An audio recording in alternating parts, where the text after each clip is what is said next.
వికారాబాద్ జిల్లా కోడంగల్ మండల కేంద్రంలోని నకిలీ విత్తనాలతో మోసపోయినాము, తను ఆదుకోవాలని కోరుతూ రైతులు కోడంగల్ నియోజకవర్గం కేంద్రంలో ఆందోళన దిగారు.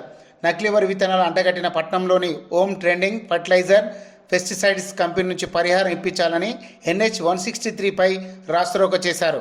ఎకరాకు 100 బస్తాలు దిగుబడి వస్తుందని నమ్మించి దుకాణం యజమాని తనను మోసం చేశారని రైతులు ఆందోళన వ్యక్తం చేశారు.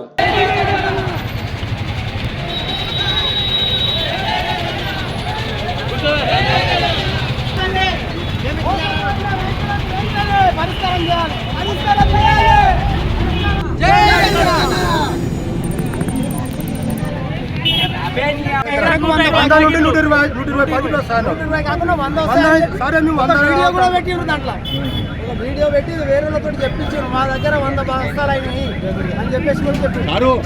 మార్కెట్ అడిగాడు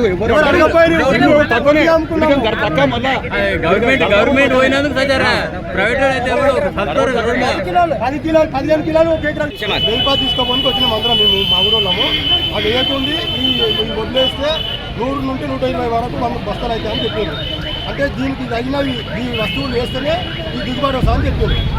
ఒక ఎకరాకు 8,000-9,000 వరకు అలాగే పెట్టుబడి పెడితే అందులో దిగుబడి వస్తా అని చెప్పారు. సరే అని చెప్పి మన DAP కాక వేరే కాక మామూలుగా మేమైతే ఒక DAP వేసి నాటేసుకుంటుంది. ఒక ఎకరాకు 2 DAP వేయమన్నారు. ఈ 9,000 మందులు కొట్టమన్నారు. మొత్తం కొట్టినాము, వాళ్ళు చెప్పినలా చేసినాము, ఏం చేయమంటే చేసినాము. అది మాకు ఎంత 30 బస్తాలు దిగుబడి వచ్చింది. ఎంత 30 బస్తాలే వచ్చింది. అది కూడా గవర్నమెంట్ లో కొనలే, ప్రైవేట్ లో అమ్ముకున్నాం. గవర్నమెంట్ 30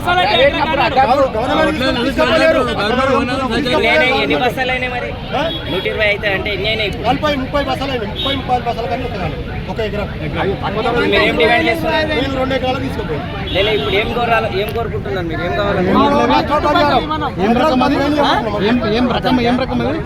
విజయదుర్గ మీకు ఏమని చెప్పి ఇచ్చాడు ఆయన?